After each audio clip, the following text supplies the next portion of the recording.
नमस्कार।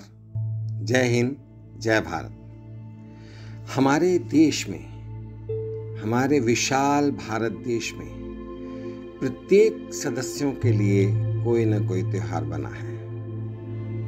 बहनों के लिए भी बना है, पत्नियों के लिए भी बना है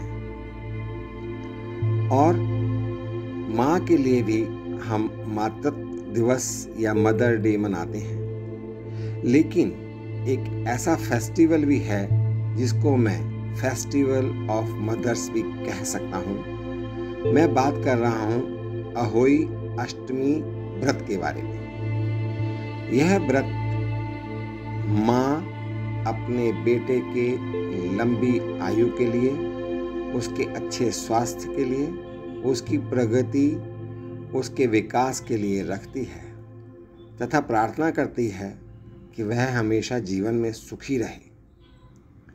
इस साल भी 5 नवंबर को अहोई अष्टमी का व्रत रखा जा रहा है। यह व्रत हर साल कार्तिक माह में कृष्ण पक्ष की अष्टमी तिथि पर रखा जाता है। पंचांग के अनुसार अष्टमी तिथि की शुरुआत 4 नवंबर की मध्य रात्रि 1 बजे से हो रही है। इसका समापन 5 नवंबर सन 2023 को देर रात 3:19 पर होगा। उदया तिथि 5 नवंबर रविवार के दिन प्राप्त हो रही है। इसीलिए अहोई अष्टमी का व्रत 5 नवंबर को रखा जाएगा। इस दिन रवि पुष्प योग का शुभ संयोग भी बन रहा है। इस योग में रखे गए व्रत का दुगना फल मिलता है।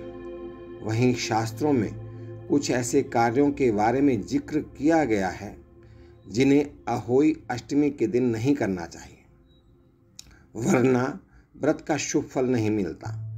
चलिए सबसे पहले जानते हैं कि इस दिन यानी कि अहोई व्रत के दिन हम कौन से काम ना करें और कौन सी गलतियों से हम बचें। अहोई अष्टमी पर दिन में सोने से बचें, अन्यथा परेशानी हो सकती है। वहीं इस व्रत के दौरान रात में जागकर भगवान का भजन कीर्तन करना बहुत ही शुभ फलदायी माना जाता है। अहोई अष्टमी के दिन सुई, कील जैसी नुकीली चीजों का इस्तेमाल नहीं करना चाहिए। इन चीजों का इस्तेमाल करने से पूजा का शुभ फल प्राप्त नहीं होता। इस दिन यानी कि अहोई व्रत के दिन लड़ाई झगड़े से दूर रहें। यदि कहीं ऐसा मौका आता है तब उस समय अपने आप को अलग कर लें। अहोई अष्टमी के दिन किसी से भी लड़ाई झगड़ा करने से बचें, साथ ही किसी बड़े का अपमान भी ना करें। ऐसा करने से भगवान नाराज हो सकते हैं। अहोई अष्टमी व्रत का पारण रात में तारों को अर्घ्य देकर किया जाता है। ऐसे में तारों को अर्घ्य देने के लिए चांदी से बने लोटे का इस्तेमाल करें, लेकिन ध्यान रहे अर्घ्य देने के लिए तांबे से बने बर्तन का इस्तेमाल ना करें। संतान सुख सुरक्षा की कामना का यह व्रत, यह जो माँ अपने बच्चों की रक्षा के लिए, अपने बच्चों की लंबी आयु के लिए रखती है। भारत में लगभग हर महीने किसी न किसी लोक पर्व, मेला, महोत्सव, धार्मिक यात्राओं का आयोजन होता है। साथ ही महिलाओं द्वारा कई व्रत भी रखे जाते हैं। उन्हीं व्रतों में एक खास व्रत है अहोई अष्टमी का व्रत। अहोई अष्टमी का व्रत कार्तिक मास के कृष्ण पक्ष की अष्टमी को रखा जाता है। यह मैंने आपको पहले ही बता दिया है। संतान के सुख, सौभाग्य और लंबी आयु का यह व्रत महिलाएं बहुत आस्था से रखती हैं। कई निसंतान महिलाएं संतान प्राप्ति के लिए भी अहोई अष्टमी का व्रत रखती हैं। यह व्रत भी करवा चौथ की तरह निर्जला व्रत है। अहोई अष्टमी को भगवान महादेव और माता पार्वती के साथ साथ भगवान गणेश और कार्तिकेय जी की पूजा की जाती है। सुबह से व्रत रखकर शाम को प्रदोष काल में माँ पार्वती के पावन स्वरूप मानी जाने वाली अहोई माता की पूजा की जाती है। ऐसा माना जाता है कि कथा सुनते समय हाथ में 7 प्रकार का अनाज व कुछ दक्षिणा रखनी चाहिए। कुछ जगहों पर इस अनाज को गाय को खिलाने और दक्षिणा पंडित जी को या अनाज व दक्षिणा घर की बुजुर्ग महिला को देकर आशीर्वाद लेने का चलन है। अहोई अष्टमी व्रत की शुरुआत भी भगवान गणेश जी की पूजा अर्चना से की जाती है। व्रत की कथा आप खुद भी पढ़ सकते हैं, किसी बुजुर्ग महिला से भी सुन सकते हैं या फिर मंदिर में पंडित जी से भी सुन सकते हैं। कोशिश होती है कि जब आप व्रत की कथा सुन रही हों तो बच्चों को भी अपने साथ पूजा में बिठाएं।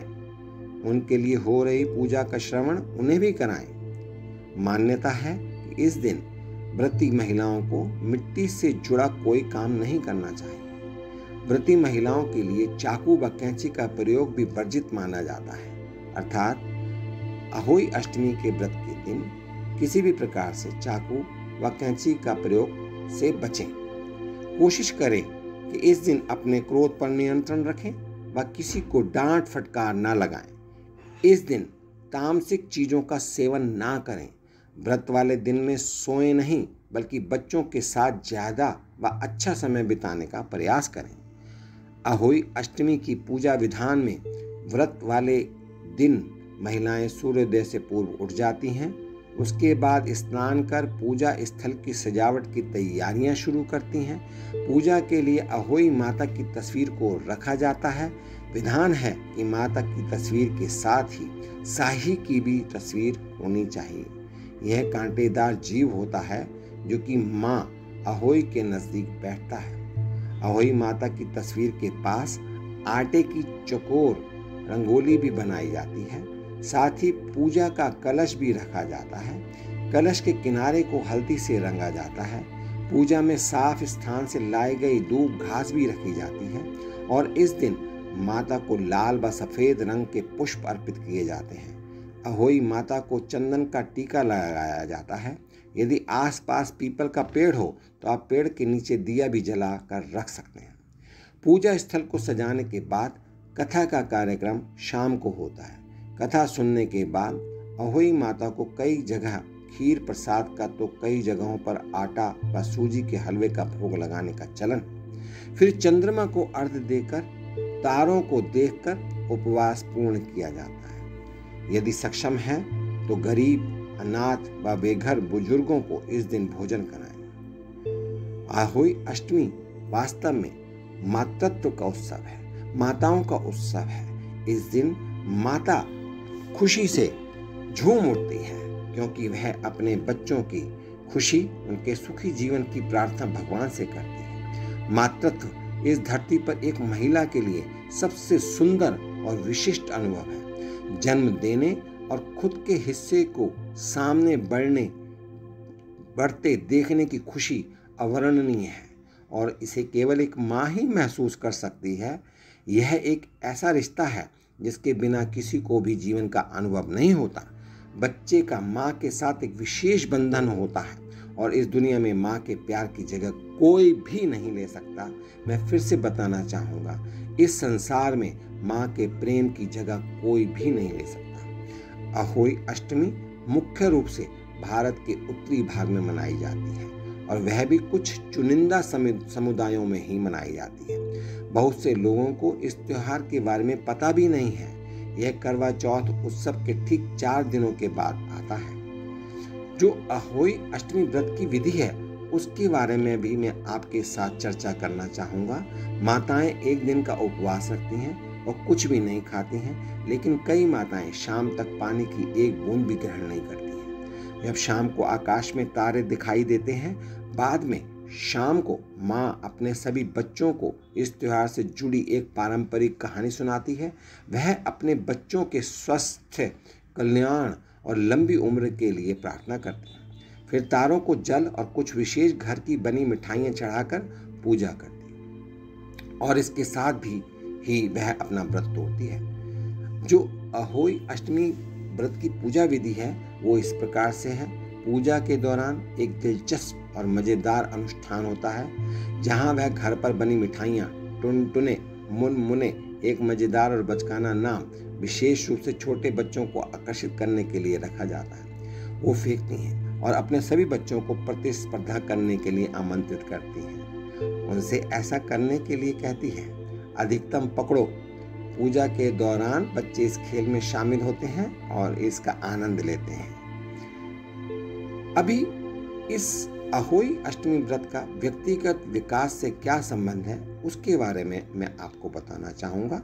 मातृत्व भावनाओं, त्याग, धैर्य, स्नेह, देखभाल और प्यार का प्रतीक है। यह सिर्फ स्त्रीण या मातृ गुण नहीं है, बल्कि मजबूत व्यक्ति की नींव बनाते हैं। हमारे समाज में पुरुषों को भावनात्मक और देखभाल करने वाले होने के लिए प्रोत्साहित नहीं किया जाता, सिर्फ इसलिए कि इन गुणों को स्त्री गुणों के रूप में माना जाता है। लेकिन तथ्य यह है कि हम में से हर एक, चाहे वह किसी भी लिंग का हो, अंदर से इन गुणों को विकसित करने की लालसा रखता है, क्योंकि इससे शांति, सद्भाव और स्वयं को गहराई से संतुष्टि महसूस होती है। अब मैं आपको अहोई अष्टमी व्रत कथा के बारे में बताना चाहता हूँ। हम सभी को लिंग की परवाह किए बिना इन गुणों को अपनी व्यक्तिगत विकास यात्रा के एक महत्वपूर्ण हिस्से के रूप में विकसित करने का प्रयास करना चाहिए, क्योंकि जब तक हम दूसरों से